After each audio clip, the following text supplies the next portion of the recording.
Wow, what a day this has been, guys. This is my fifth conversation today with strangers. I didn't think it was going to take off like this. I originally planned when I wrote this book behind me. I guess it's this way over my left shoulder. Keep what people tell me, although it's my right side, so I keep pointing in the wrong place. The Mosaic. It's a story about a boy who loses his parents 2 years apart on the same day, and when he asks the adults where his parents were, they tell him they're in a place called heaven. So the boy doesn't know what heaven is. So he sets out in search of the place called heaven. And the people he meets, he soon learns, are not people that are the religious and spiritual leaders of the world. They're common, ordinary people. They're the road worker and the homeless guy, the street artist and the blind woman, the gardener and the juice maker. And when he sits with them, he says, I wonder why I'm meeting these people. But he has this feeling, if I just listen to them and I hear them and let them tell me their stories, then maybe what will happen is I'll see something I haven't seen. And in 100% of the cases, the person he thought he was coming up to is not at all the person he walked away from.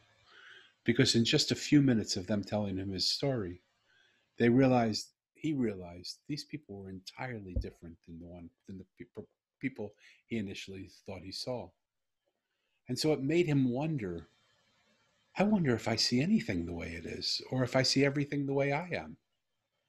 And he asked the question, I wonder what I would see if I got out of my own way and saw what was actually there rather than the world I think is there.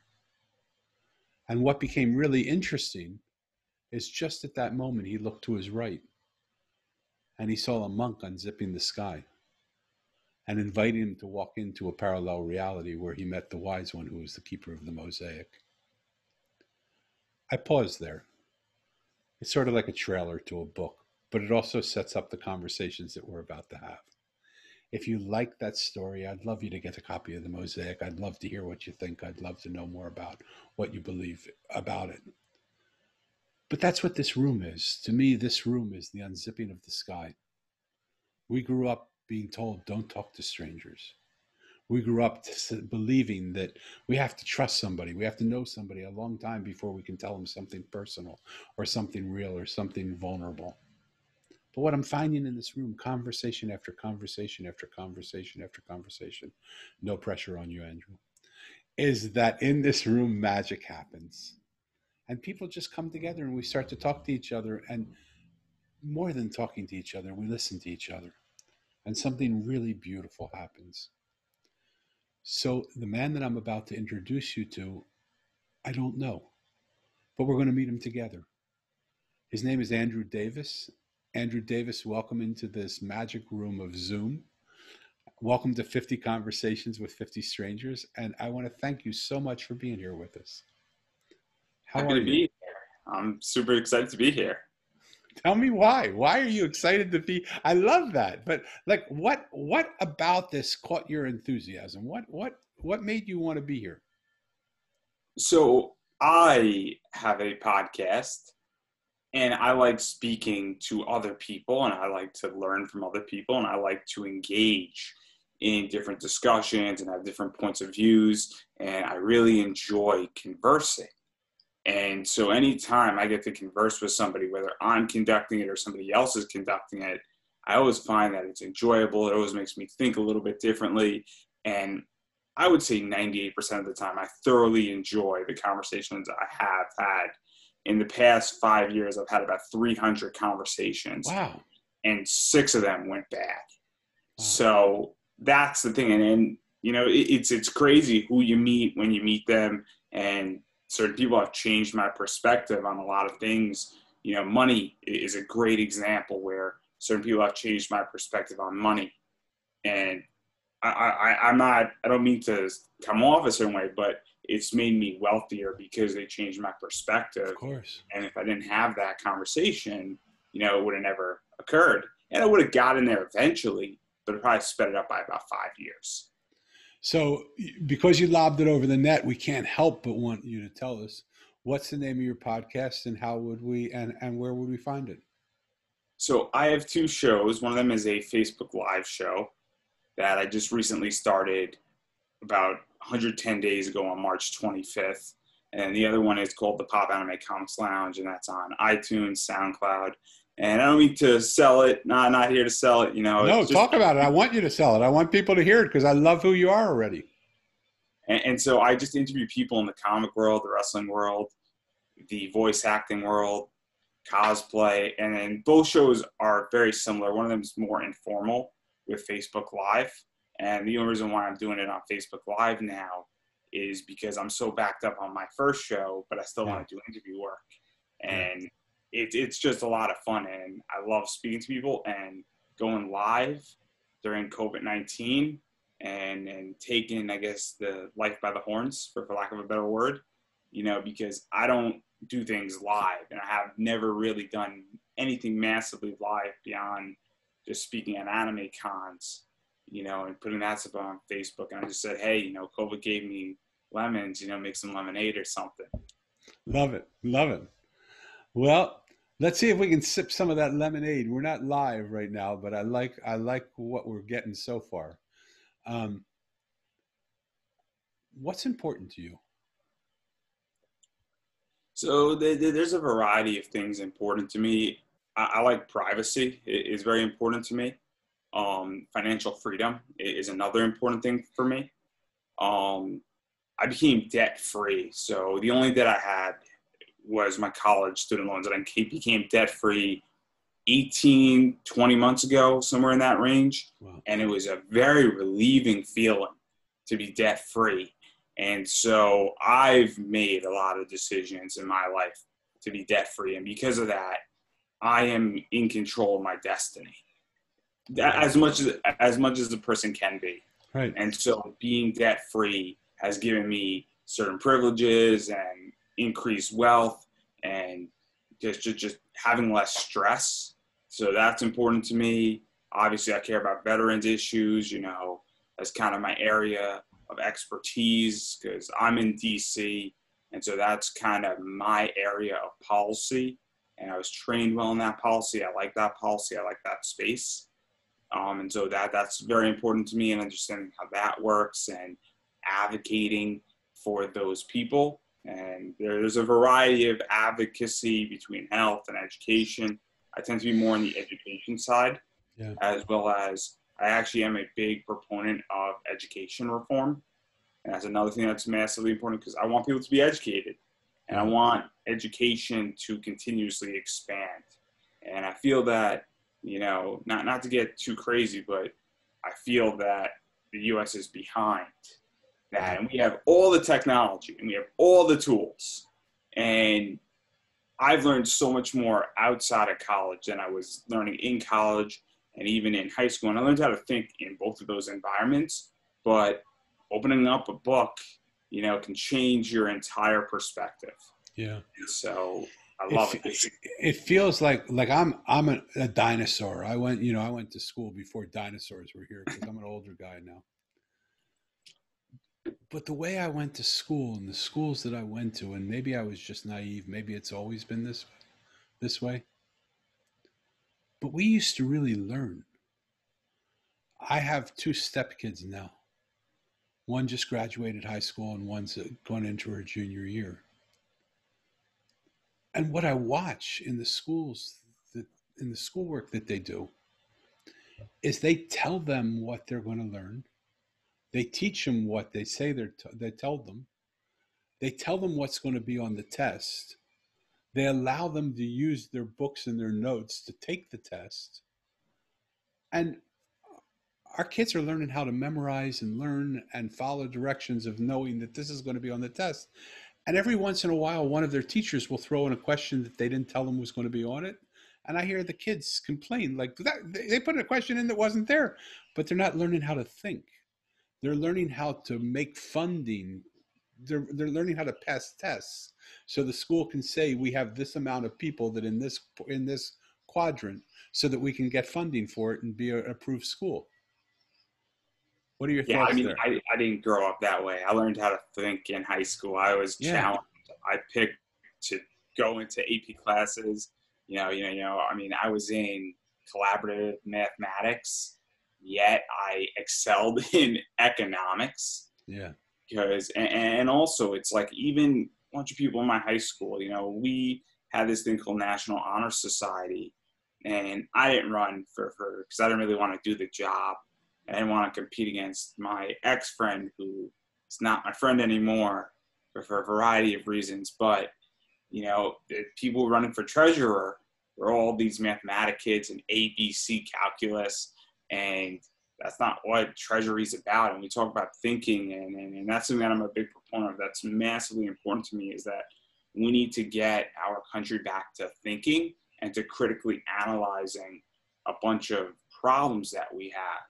And this isn't Democrat, it's not Republican, because it's on both sides, where we have a generation that is not going to be prepared to think, and we have serious problems like the budget and the fact that we just added another $6 trillion worth of debt. The fact that, automation is coming, and I'm prepared for it because I've anticipated. I just started a small business and I'm turning a decent profit in on eBay, even with all their fees and everything. And I'm preparing for this, and I invest, and I've made a lot of sacrifices so that in the next 15 years, when this does happen, I'm going to be sitting pretty. Yeah. Hopefully. Because I thought about it, and I'm analyzing, and I'm not needing to memorize. I want to talk about my process with my interviews. Every interview I build, it's from scratch. There's no repeating it. I do all my research. I think about how to structure a question, and I actively use my brain. And in the last 110 days, I think I've done 45 interviews, and that's a lot of work. That's one every 2.2 days. And so But who's counting, right?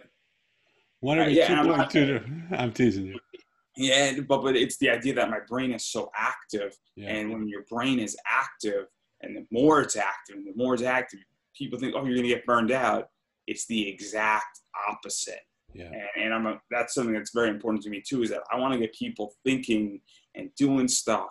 And it's not about money, but my brain is active, and now I can analyze other problems that can make me money. Like I figured out a niche in my business in the last 100 days. Actually, in the last month, I started doing this, and I'm turning a decent profit on it. And so it's a side hustle, and it adds up. So that's something that's extremely important to me as well, where it's just, I want people to think, and I want people to be successful. Fabulous. Why is it so important for you that people think and be successful? So if people are successful around me, then success further breeds success, in my opinion. The saying is that success is, you can never own success until it's rented. But if everybody is successful, it breeds success. So if your neighbor's successful and you're successful and they're successful, then you can all be engaging with each other and have successful businesses, and they could breed more. But I get all that, but I want to go underneath that. I want to go underneath that question. So everybody's successful now. Then what? What's so important then? Everybody's also independent, and everybody is not on a leash on the government, and everybody's taking care of themselves, and then they're furthering protecting their interests, because we have problems in our country that Social Security is not Social Security. It runs at a negative 4% deficit.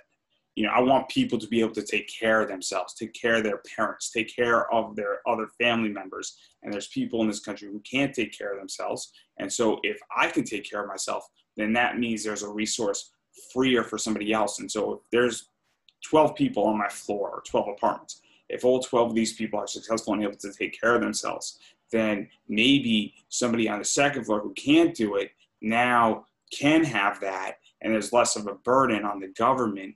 How does that happen? How does somebody on the second floor who can't do it have it because people on the 4 floors above them or besides them or around them are doing it? How does this person in the second floor adapt that because people around them are successful?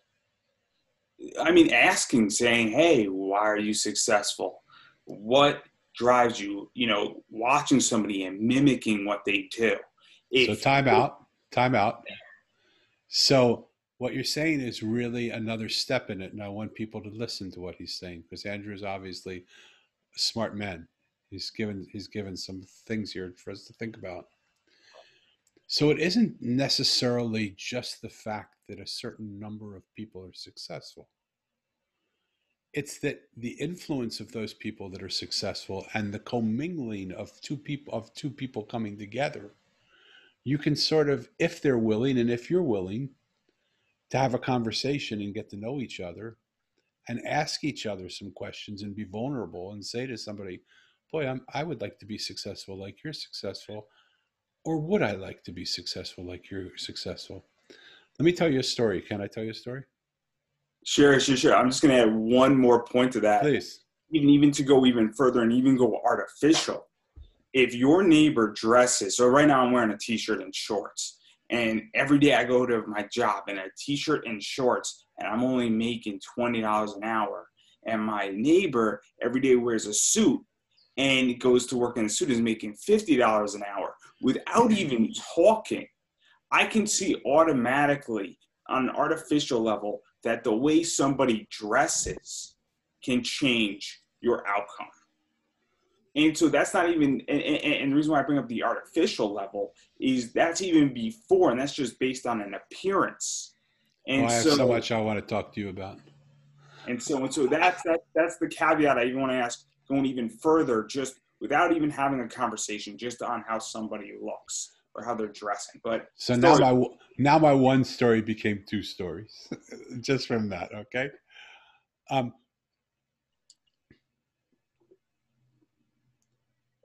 My parents passed away when I was a kid, just like my books writes about.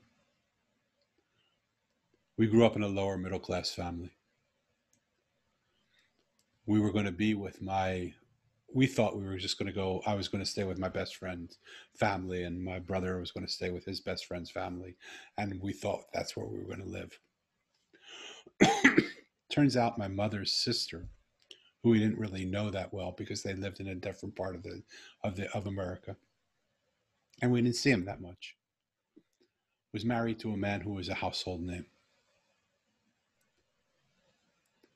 They said, you're going to come and live with us. We have the means to take care of you. We have the ability to take care of you. We want to take care of you because you're my sister's sons. Super kind, super generous. It was in the time when men didn't give their businesses over to their daughters. This was 50 years ago. And he had 3 daughters, no sons. So when I came, his eyebrows perked up a little bit. And he thought, I wonder if this is the guy that I can give my company over to. And he said to me, Danny, I'm going to watch you for a month and a half. And I'm going to say to you, if I see certain things, I'm going to give you an opportunity that's going to blow your mind. I said, okay, sure. I forgot about it, to be honest. I didn't even remember what he said. He took me out to lunch a month and a half later and said, I've been watching you. I see something in you. I would like to start you pushing a broom in my company. But I see that you could be in my chair in 15 years. I will mentor you every step of the way. I'll watch over you. I'll let you rise to your own level, and then I'll help you to rise to the next level. And we'll see what that level comes to. But I see in you, I'm a good judge of character. I see in you that you can take over this company. What do you think? What do you think I answered? What would you have answered? Let's put it that way. It was $1 billion company. I don't know what I would have answered. I mean, I would have honestly probably said I would have taken it and I would have worked my ass off for it. Yeah. I think you and 99.999% of the people would have. That's certainly what he said to me when I answered my answer. So I think people would say it. I don't know if people would actually do it, because I think that people would say, yeah, it's $1 billion company. I'm going to work my ass off for it. But I don't know how many people really want to put that hard work in. Okay. I said to him, "You're a brilliant man. You have great insight. You looked at me it took you a month and a half to see in me something that you finally saw." I said, "I'm a 15-year-old kid. I have no idea. I have good insight too, but I have no idea what you're offering me. I would like to watch you for 1 year. And at the end of the year, I'll tell you if I want to start pushing a broom for you or not." And he looked at me and he said, "Danny, you know 99.9999, say nine until you drop dead." People would have said, "Where's the broom closet? When do I start?" "I start tomorrow." "Okay, I'll start right now." "Where's all the infectants? Where's all the detergents? Where's all the cleaning supplies?" And I said, "Just our rotten luck. I'm the point oh oh oh oh, say oh until you almost drop dead and then put a one in it." A year later, he brought me out to lunch again, and telling the story like this. It's obvious a year later is a year later, but a year in a 15-year-old kid's life is a fair portion of his life. I didn't realize to that day it was a year later. We're sitting at lunch, and he said, "I'd like to have an answer to my question." So, being the arrogant little pug that I was, I said, "You have to ask a question before I can answer it." And he said, "Oh, you forgot that I asked you a question a year ago that you promised you'd give me an answer to today."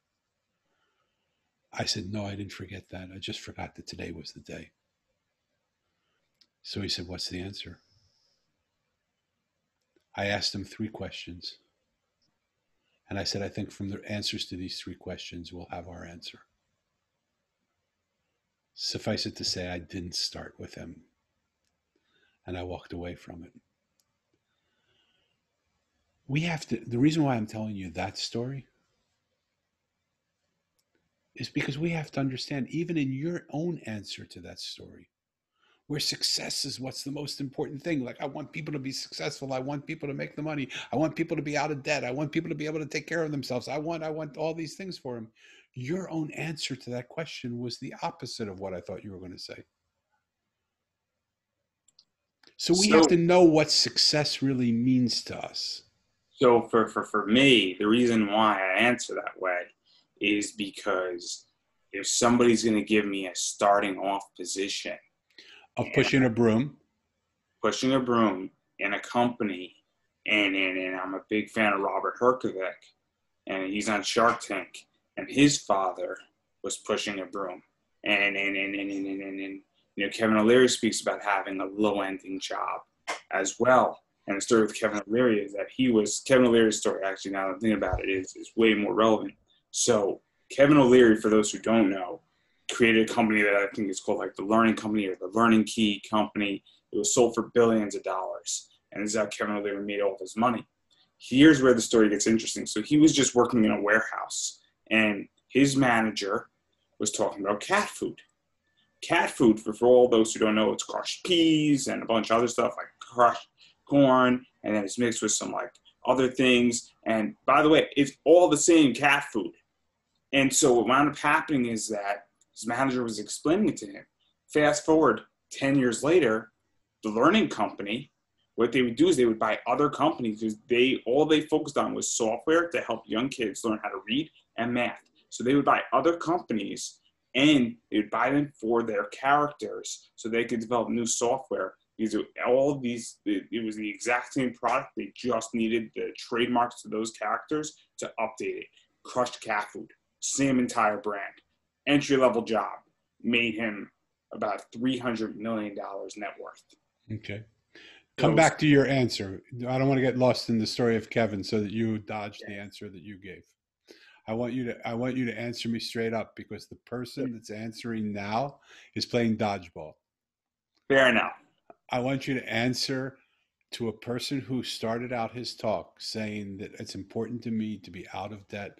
It's important for me to help people get out of debt. It's important for me to be successful. What would happen if people don't want that success? What would happen if success for them was in a different way than the way you see success? Are you willing to allow people to have success in the way they feel success is for them? To some degree. To some degree. So let me ask you this, if you don't mind. Yeah. Do you feel what gives you the right to tell somebody how to view their own success? So I don't know if it's a right. The way I view it is that as long as you are not causing me harm in any which way, you can have as much success as you would like. The second you cause me harm is when I get to start saying, hey, you know, this is now impacting me. Right, So my success of me being out of debt, I don't feel causes anybody harm. right, And so if so, like I feel though that if somebody has debt and maybe that debt's not causing me harm, I don't know. If they're having debt, but they're living their life and they're managing and it's not causing me harm, then that's okay with me. So if somebody says, hey, I did 5 interviews today and I feel successful, I'm okay with that. That to me is perfectly fine. good. So I think you're saying the same thing. So what I want to just ask the listener to do is to question within yourself, do you let somebody define what successful is for you? Or do you choose your own definition of success? Because we have a lot of people doing a lot of things that they don't want to do in the hopes that they'll be successful in somebody else's eyes. But I've watched them. I've had the opportunity to be with some of the richest people in the world, to sit at their dining room tables, to know their families, to meet their kids, to see their dads and their moms, to give crushed cat food to their cats, as we're talking about Kevin O'Leary, to be able to sit with them as friends, to get their counsel and for them to ask me my counsel when it was appropriate. And I felt so honored to do that. And I've seen some of those people have more money than God, but not feel like they have one day of fulfillment in their life. They don't have contentment. One of my closest friends growing up used to ride me because I walked away from that company. He used to ridicule me to my friends. He used to make fun of me. One day, about 10 years ago, maybe 15 years ago now, I was in New York taking the elevator up to the lobby in the Mandarin Oriental to go to my room on 60th and Columbus Square, Columbus Circle. And he was getting into the elevator going down. It was about 10:30 at night. He didn't even notice me. He didn't recognize me. He didn't even see me, but I remembered him. He was my closest friend when I was 15 years old. I walked in, I said, Neil, is that you? And I'm walking out, he's walking in, the elevator is about to close. He said, how do you know my name? I said, this is Danny. You don't even recognize me. He said, no, I can't believe it. Danny, come with us. We're going to a club. We're going to go out drinking and go to a club. I said, I'll pass, but how about if we have breakfast tomorrow together? You want to do that? He said, screw that. He got out of the elevator. He said, I'm going to sit with you. I've got a bottle of scotch and a couple of cigars up in my room. Let's sit in the lobby and just have a drink together. I said, I'd love that.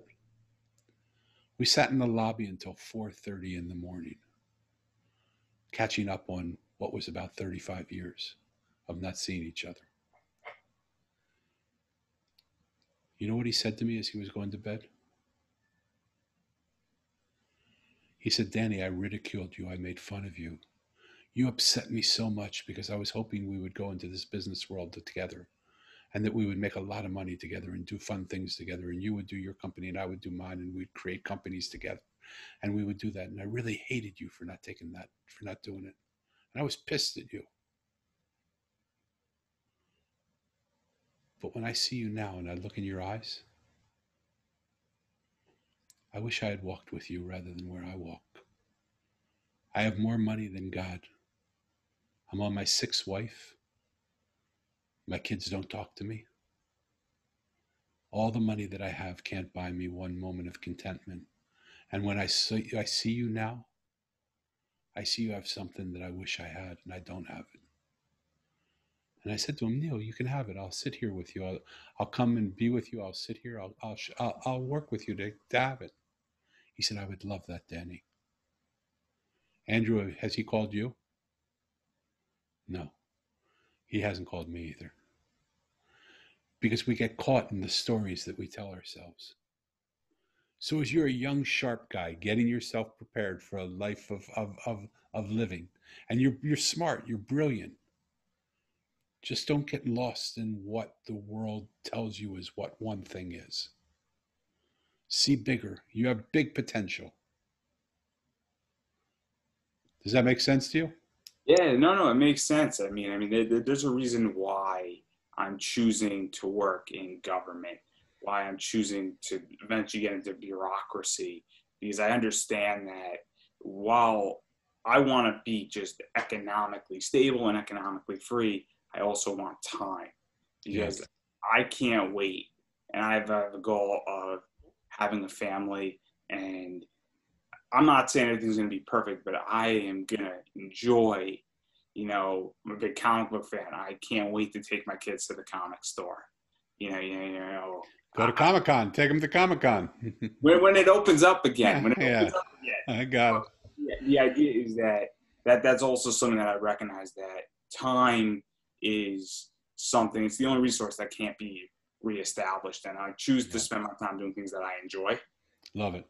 And so I love, and that's something that I figured out with, if I want to go, I could go and be in the business world. I could have done anything I wanted to do, but there's a reason why I'm going down the government route, because it provides me economic stability, which reduces stress.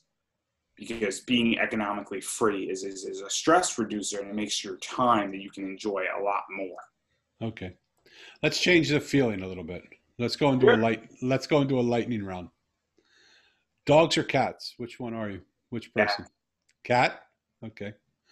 Coffee or tea? What do you drink? Tea. Do you think you're an in the box person or someone that's out of the box? Probably out of the box. Wow.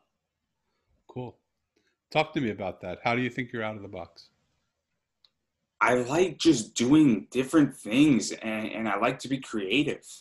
Love that. I like to, do things that are sort of alternative. Love it. And I like alternative music, and, you know, I'm a big anime fan, and I've been one all my life. And even when it wasn't cool, I was into it, and I never conformed to wearing, the pop culture, like the Aeropostale shirts and the Right. Hollister in high school. Instead, I wore some weird, like, Green Lantern Japanese shirt. Love it. Both of these are super important. I want to know which one is more important to you in this moment. Doesn't mean tomorrow it'll be the same answer. Do you think it's more important for you to have a place where you can speak your voice and speak your voice so that other people can hear you? Because you want to speak your voice and you have a desire to have your voice get out there and speak what you have to say?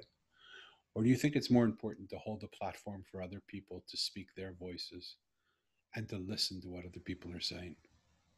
Which one of those two resonates with you more right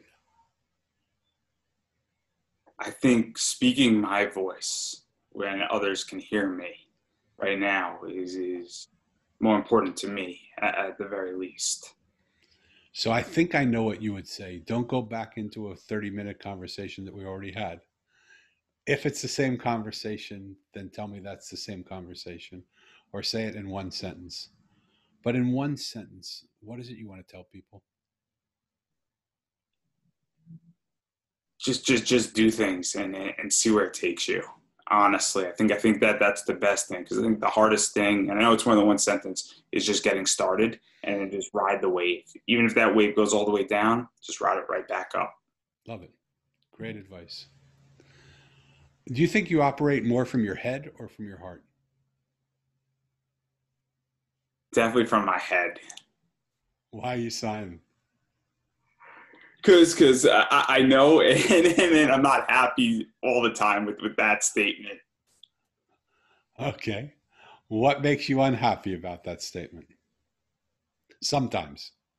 Sometimes, I'm logical, and I know it has its advantages, but sometimes you want to do something, and your heart's saying do this, but logically shouldn't, and so sometimes, and there's some regrets with that.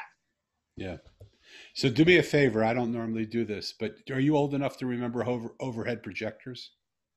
I am. Okay. So I want to take an overhead projector and put it in front of the room here with us.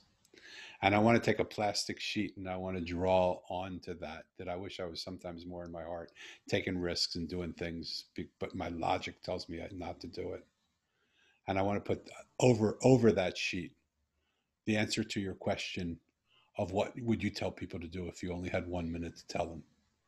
And you said just do stuff. It doesn't matter if you win or you lose. It doesn't matter how you get there. What would the picture of that look like? What would the mosaic of those two images, pardon me for being narcissistic, what would the mosaic of those two images say to somebody? Ah, I oh man, this is tough. I I know what the picture would be, that it would be a silhouette of a person. This is the only way I can describe it. Okay. The actual picture is that it put your brain where your heart is and your heart where your brain is, and to be the silhouette of just a person. Okay. That's the only way I can describe how that would be to get the point across. So what I What want to where things are is I love it. I love that picture. What I want to ask you, what caught my ear, and because I'm a little sensitive, it doesn't mean this is what you were saying, but what caught my ear was there could be moments of a little bit of conflict in there. Because in one hand, your advice is just, hey, it doesn't matter if you like, just do stuff. You might go down to the bottom, but just do something else, and you'll come back up to the top. Don't just get out there and do it. And there's another side of you that says, that's what I want to do. That's how I want to live my life. That's what I want to do. But a logical side that says, well, you just can't do that. That doesn't make any sense. and also it gets more complicated once you start. If you logically did something and you've had success, and then you have responsibility to other people, and not to drag it out and make this a little bit more complicated, but it gets complicated because at a certain point you can't anymore just follow your heart. You have an Who opportunity. taught you that story? Because that's a story. And it's what happens to all of us as we get older. We start to feel like the freedom that we have to live like we used to live is gone because now we have this responsibility, make pretend or real, that we can't do it anymore. So the story sort of comes from my father, because my father is an attorney and he has a responsibility. And growing up, he's a sole practitioner, so he sets his own business and he can answer to clients or not. But growing up, first starting out, he didn't have the luxury of choosing his clients, and now he does. So that's kind of that story where it's like, I now, to some degree, have like in the workforce, I don't have the luxury yet because I'm young. I'm 27, so I don't have the luxury of setting my rules. But I'm hoping when I'm 47, I do have that luxury. But I understand that I have to suck it up a little bit, and because I need to, pay my rent and pay my bills, and I kind of like what I do, but and I'm not being yelled at, and it's not a horrific situation, but I don't have the privilege of setting my own rules, but I'm hoping that I get to. So, for those of you who are listening, I want you to ask yourself how much you relate to what Andrew's saying, because I think so many people, I think what you're saying is so relevant to so many people. And I think so many people live in this world like, I have to do this so that one day I'll be able to do that. I have a few years on you, my friend. It doesn't mean I'm wiser. It just means I've seen more situations. You have wisdom. I may, You have but I age. may not. Okay, so I don't want to propose to be anything more than I am. I've just watched a lot of people and seen a lot of people. And I've seen so many people who believe they can't do what they want to do now, but one day they will be able to do it. But that day never comes. The carrot at the end of that stick disappears, or something happens to them and they never get to have the experience that they've always dreamed of experiencing. Do you know some of those people yourself? The way you're shaking your head, I get a Oh, sense that you may know some of those people. I see some of those people right now who are my Okay. age, and I know where they're like, I hate to be negative, but I see the end. But then Yeah. I also see, and I see it in myself too to some degree, Yeah. that I see the opposite. So, what would happen if the story you're about perspective, Yeah. changing perspective? And I love that. I mean, you and I resonate on change of perspective. I love change of perspective. It's part of the work I do with people. Because when you change your story, you change your life. When you change the way you see the world you see changes. Lobbing this over the net for you to hit it back any way you want, okay? What would happen if the world you lived in wasn't the world you believe you lived in? What would happen is what would happen for you that if you said, I want to live my life with a joy de vivre, that I'm going to do it right now and I'm going to be happy. I'm going to put happiness in front of success. I'm going to put the contentment that I see a lot of successful people. So, don't get me wrong. There are a lot of successful people that have contentment. I'm not trying to make an either or scenario, but there are a lot of successful people that don't know a day of it because they think the only reason people are friends with them is because they want their money. So they live in fear of people wanting to take their money. Not a very content way to live life. I've watched them. I've eaten dinner with them. I know them. They've talked to me about it in the quiet of their own living room where their kids are asleep and their wife is not in the room or their husband's not in the room because sometimes it's the wife that has the money. What would happen for you if you challenge some of the assumptions you've made? Do you have the courage to do that? I think I have to some degree though, Okay. and I'll explain.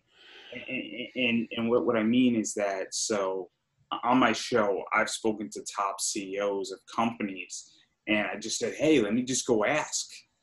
And I wanted to interview them because I like their work in the comic realm, and I like what they've done with certain companies. And we had a great conversation. And I said, look, what's the worst thing that's going to happen? And I'm not a big name, but these people want to talk and they enjoy it. And so that's so to some degree I do throw that, but I think that if I wasn't so logical, and even if I went up 15% more in that direction, and it's not easy to do. I'm with you. So, what would it take for you to go 1% in that direction tomorrow? Yeah, man. I just think it's.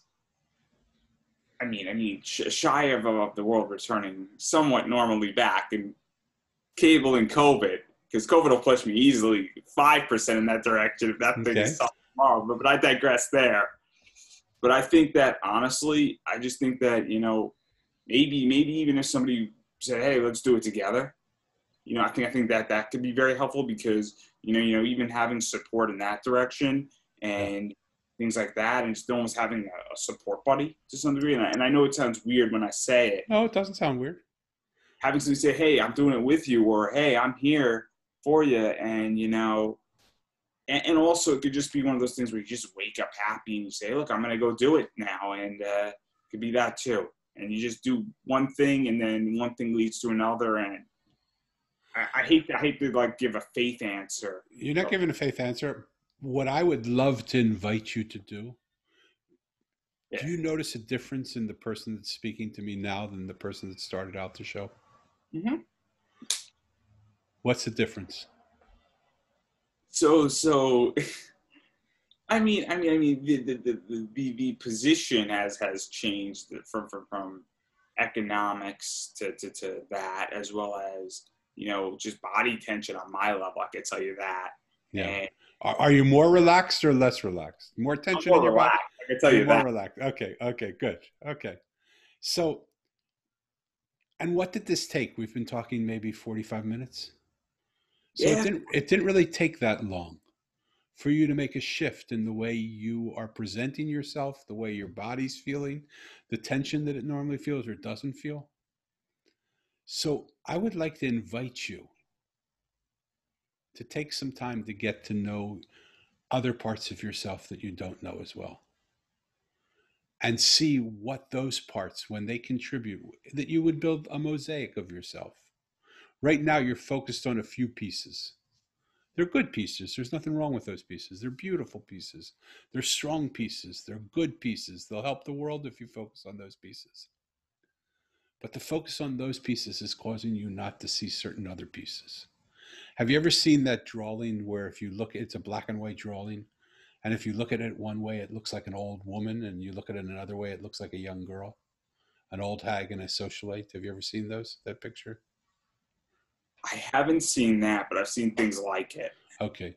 So you know that the possibility exists that within the same exact picture, people can see two different things just from a different, seeing it differently. There's a sneaker that's going around now that either you see it gray and green or you see it pink and white. And I look at it and it's gray and green. I can't even see the possibility. There's nothing I can do to make my mind see it pink and white, but other people only see it pink and white. So what I want to invite you to do is see outside of what you see, because that's what the world needs now. And in the business world that you go into, you'll be so much stronger if you can see outside of the things that you see. You'll see other perspectives. You'll see the way other people see. You may not push them into believing that success looks like this. You might listen to them and hear what success means to them. And who knows?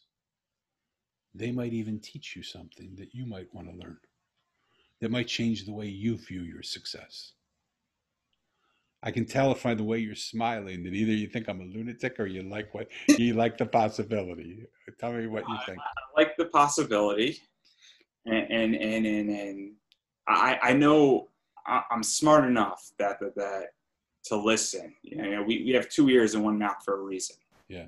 Yeah, You're you know, super smart, by the way. and the idea is that's kind of what I like about my interviews in many ways, is that I don't do the talking. I ask, questions that are intelligent, but it's not my job, because I'm glad that you said I'm smart, but I think I'm dumb, and I think You're I'm not like, dumb, dude. You're not dumb. So drop that story right now, because all that is a desire to get compliments. You know you're not dumb. There's not one thing in the world that makes you well, think you're dumb. I'll rephrase. I understand that I don't have area in expertise in certain areas, Who and so does? I'm smart enough to know that if somebody has a greater expertise, to use their expertise, and also, I truly prefer to, let people speak and give them a platform to some degree, because I find that I'm more interested in that when I'm interviewing somebody in the comic realm. Yeah, And so I don't want to take away from I somebody's. understand. I understand. We got to wind down. I think I could talk to you for a long time because I like you. You're a likable guy, and this version of you is much easier to like than the first version of you, which we spent 20 minutes on. But that version was also a likable guy. Well, I'm sorry that the 20-minute pre-version. I love the 20 minute was the 20-minute was essential for us to get to this place. And it's to your credit that you allowed yourself to get to this place too. Because the shift, you'll see it when you look back. The shift is very dramatic. There's like something magic that goes on in this room when two people come together and really allow themselves to come together. What I think it is that I think that in conversations in general, from my understanding, the first 10 minutes of meeting somebody you don't know are naturally intense. And at least for me, they are. And so, Story. and then when you start talking to people, you start letting down your guard, and then things start to happen, and then you start expanding. And so, clearly that's just, I think, how I'm programmed. And I think a lot of people are programmed that way. And So I love that. And I want to compliment you for being a beautiful storyteller. but it's a beautiful story. Because there's no rule book written in the rule of life that for 10 minutes we have to be tense and talking to each other and meeting somebody. It could be 1 minute, it could be 30 seconds, it could be 1 second, it could be an hour, it could be 2 years, it could be whatever. So whatever amount of time you've rationalized to yourself that it's okay to be not yourself with somebody, fine. But you have brilliance to not allow yourself tell yourself the same story that doesn't serve you. I got to end with you. I could go on and on. I want to mentor you. I want to be there to help you do stuff. Um,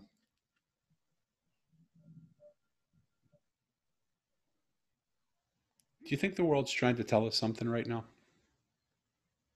I think in many ways it is. I think that that this idea of kindness needs to be thrown out there again, and I think that the world to some degree, with everything that's going on, is telling us that we need kindness and that we need a little bit more responsibility as well. Beautiful. I love that. Do you think the world's trying to tell you something personally through all the stuff that's going on? I think to some degree. What do you think that is?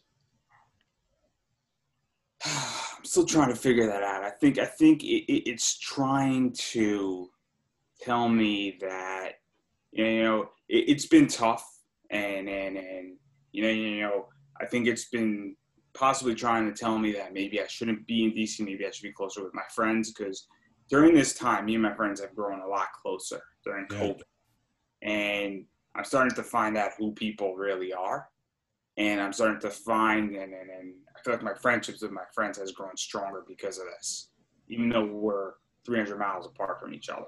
Yeah. Yeah. I love that. If you had 1 minute, because we're running out of time, and your platform was melted down into 1 minute, I don't want to know what you said when we started the conversation. I've already heard that. I want you to push all that's happened there apart to the side. What's left? What's behind what you thought your message was? What is it you would really like to say in 1 minute to people when your message is no longer, the message you thought you were here to tell is no longer available? What's the message you now see is here for you to say? I think this is tough. I think that to some degree, pursue your passion and pursue what you care about, but also logically think about it a little bit. Meaning, don't put yourself at risk to pursue something, but find a way how to pursue without the risk or minimal risk. And so you want to have people get out of their comfort zone but stay in their comfort zone. Yeah, so you shouldn't put yourself in a financial hardship and move to California and incur 40 grand worth of debt because you want to be an actor. Join the local theater crew where you're at to pursue that. And then if it continues to go that way, then you take steps to go that direction.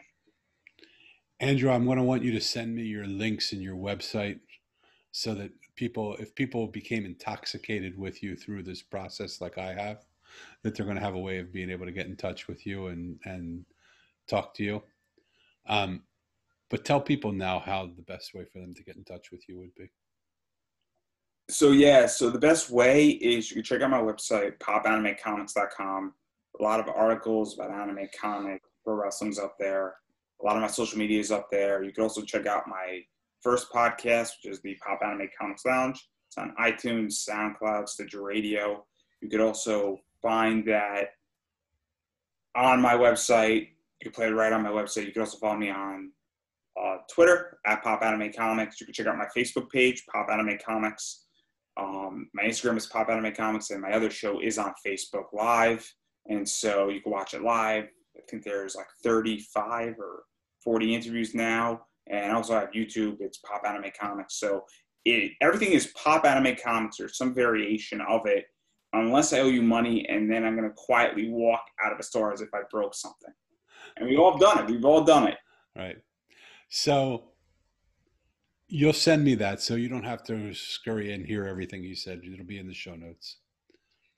Andrew, I want to thank you from the bottom of my heart for taking your time to be with me today. For those people Thank you who, for having me. I appreciate it. my pleasure. For those people who listen to the show all the time, get in touch with Andrew. Start to make connections. When strangers talk to strangers, they become friends. That's what I'm finding. And even though our parents all taught us, don't talk to strangers, I'm old enough now that I can say, I want to rewrite that story. Talk to strangers. I think you'll find that we're not that strange. We're not as different as we believe we are. We're a lot more similar in the things that really matter. And if you saw it happen in this show today, like I did, if you watch the evolution of a spirit come to life because it was given the chance not to be in the confines of what it thought it had to be in, where it got to know us and it relaxed and it just spoke. Me too. I did the same thing. I relaxed too. Look what happens when we just talk to each other. I think the answer to most of the problems that exist in the world today would be solved if we would just listen to one another a little bit more. Take time to listen to a stranger. Even more than that, invite a stranger to go out to lunch with you and just say, I'm interested in hearing what you think. Stranger things have happened than strangers coming together into a room and leaving as friends. Make the world your friend. Don't be a stranger. Thank you all for being here. Andrew, do you have one last thing you want to say before we get out? I agree. I couldn't have said any better. Okay, perfect. All right. Thank you again. Until the next conversation, until the next stranger appears mystically before my eyes here in this Zoom room and your eyes in this Zoom room. I want to thank you for being who you are. If you like this show, please share it with your friends. If you like Andrew, please get in contact with him. Young, sharp guy. Who knows what could happen if we start to play together and work together. Share this around. Start the work of listening to people. And who knows, we might just one day wake up and find a world of friends rather than a world of strangers. Until next strange conversation, thanks for joining us.